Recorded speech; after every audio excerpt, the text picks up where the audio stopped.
with time, I've come to really discover what I like, the kind of music I like. True. And in a lot of my music, even these days, I have songs in Luo, I have songs in Chinese. All right. So in those Chinese? are all, yeah, I have a song in Chinese. How did you sing in Chinese? I mean, Because I speak Chinese. But you see, like before, I had never really tapped into the other aspects of my personality that could shine in my music. I was just discovering what I like, what sounds I like. These days, I know exactly what I like. I know what kind of beat I like, the kind of language, how I like to pronounce my things in my music.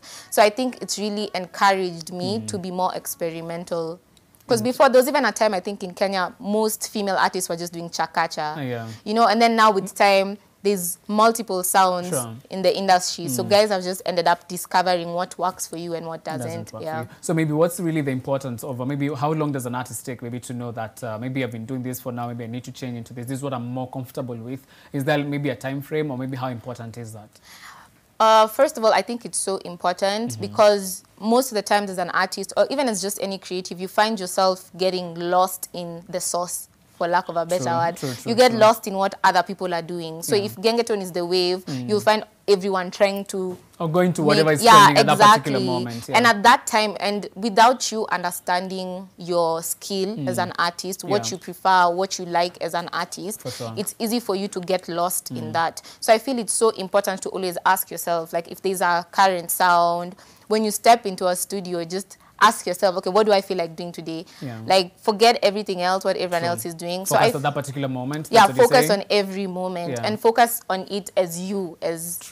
As the only Rosa. Exactly, as the only Rosa. Like, what do I feel like doing?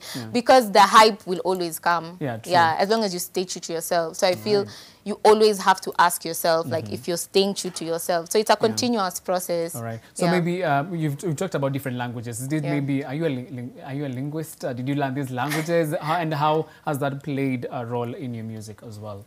I did actually. So, okay, first of all, for Luo, it's because I'm Luo. So I've always just listened to people speaking Luo growing up.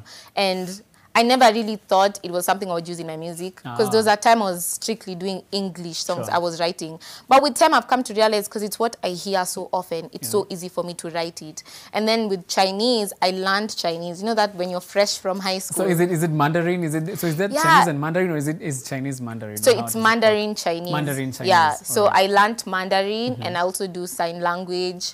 What don't you do? I mean, what don't you do? I do so much. So I've actually done a couple of performances in sign language as well. For real? Yeah. And the response maybe to the people, the audience, how was it? I think it's just amazing. It's fascinating for people to see, but I can't do a whole song, obviously, because it's very fast. It goes really fast.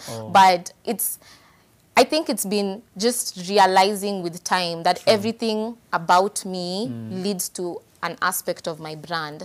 So before, I never thought of doing the Chinese, but now I'm like, why don't you just do the Chinese? You speak Chinese, you know? And maybe into your latest jam, you can tell guys about it. Talk to them. Talk to so my new jam is called Shidayako, what I just performed, and it's my latest release of my new album. I have an album coming out sometime in September. You launch it here in Republik?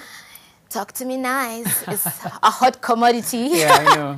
But yeah. And all the best, by the way. Thank you so much. Actually, it's been such a crazy process getting that album done. And everything, but I think, so Shidayako is literally like my baby of the album. I really love the song. And I don't know if you understood what the song is really about. Yes, you were talking about commitment in relationships and everything, and you know. And funny thing, it's not about like an actual relationship. It's about us young people, people who have like multiple relationships, and you know it's wrong for you at that time, but then you're still like, You're still doing it. Exactly. So that's what Shidayako is about. And I just wanted it to be a reflection of, I think, the society that we live in. For sure. Yeah. There you have it, the Only Rosa. I mean, you have an amazing album coming up, and please make sure that you get to follow her music across all social media platforms. The Only Rosa, R-O-S-A. There you have it. I mean, so she is going to be finishing up with an amazing performance. This will be your stage. Thank you. As we wrap up, and welcome again to Teen Republic. I'd love to be here. Here's your microphone. Thank you. Tuone kazi DJ Rick Mo, tufanye ile kitu, let's get it.